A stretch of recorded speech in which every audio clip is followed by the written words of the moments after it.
एक professor class ले रहा था। क्लास के सभी छात्र बहुत ही रुचि से उनके लेक्चर को सुन रहे थे।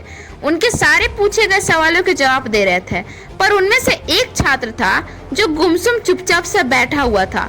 प्रोफेसर ने उसे नोटिस तो किया, पर उस पर ध्यान नहीं दिया। लेकिन कुछ दिन ऐसे ही चलता रहा। 4-5 दिन बीत गए। तब उन्होंने उस छात्र को क्लास के बाद अपने केबिन में बुलवाया और पूछा कि तुम हर समय उदास क्यों रहते हो? क्लास में भी अकेले और चुपचाप बैठे रहते हो, लेक्चर पे भी ध्यान नहीं देते, क्या बात है? कुछ परेशानी है क्या? तब उस छात्र ने हिचकिचाते हुए कहा कि सर, मेरे अतीत में कुछ ऐसा हुआ है जिसकी वजह से मैं परेशान रहता हूँ। समझ में ही नहीं आता है कि मैं क्या करूँ। वो प्रोफेसर बहुत ही भले व्यक्ति थे। उन्होंने उस छात्र को शाम को अपने घर पे बुलवाया।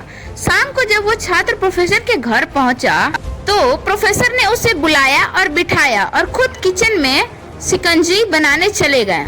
और उन्होंने जानबूझकर शिकंजी में ज्यादा नमक डाला और ज्यादा नमक वाला शिकंजी उस छात्र को पीने के लिए दिया। छात्र ने जैसे ही एक घूंट लिया, तो अधिक नमक के स्वाद के कारण उसका मुंह अजीब सा बन गया। तो फिर प्रोफेसर ने पूछा कि क्या हुआ, शिकंजी पसंद नहीं आई? तो उस स्टूडेंट ने बोला कि नहीं सर, ऐसी बात नहीं है, बस शिकंजी में थोड़ा नमक ज्यादा है। तभी प्रोफेसर बोले, अरे अब ये तो बेकार हो गया, लाओ मुझे अब दो, मैं इसे फेंक देता हूँ और दूसरा बना के ले आता हूँ। लेकिन छात्र ने मना कर दिया और कहा, नहीं सर, बस नमक ही तो ज्यादा है, थोड़ी चीनी मिलाएंगे तो स्वाद ठीक हो जाएगा। ये बात सुनकर प्रोफेसर गंभीर हो गए और बोले, सही कहा तुमने, अब इसे समझ भी जाओ। ये शिकंजी तुम्हारी जिंदगी की तरह है। इसमें घुला अधिक नमक तुम्हारे अतीत के बुरे अनुभव हैं। जैसे नमक को शिकंजी से बाहर नहीं निकाल सकते, वैसे ही उन बुरे अनुभवों को भी अपने जीवन से अलग नहीं कर सकते।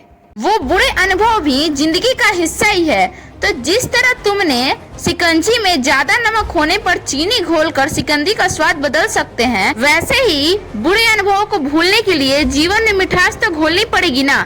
इसलिए मैं चाहता हूँ कि तुम अपने जीवन में मिठास घोलो।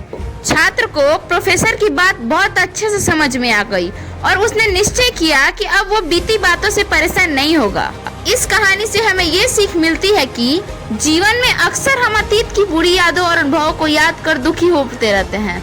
इस तरह हमें अपने वर्तमान पे ध्यान नहीं दे पाते और कहीं ना कहीं अपना भविष्य बिगाड़ लेते हैं। जो हो चुका उसे सुधारा नहीं जा सकता, लेकिन कम से कम उसे भुलाया तो जा सकता है ना। और उन्हें भुलाने के लिए हमें भविष्य में नहीं बल्कि वर्तमान में जीना पड़ेगा। तभी हम जाकर अच्छी अच्छी लम्हों को बना सकते हैं और पुराने लम्हों को भुला सकते हैं।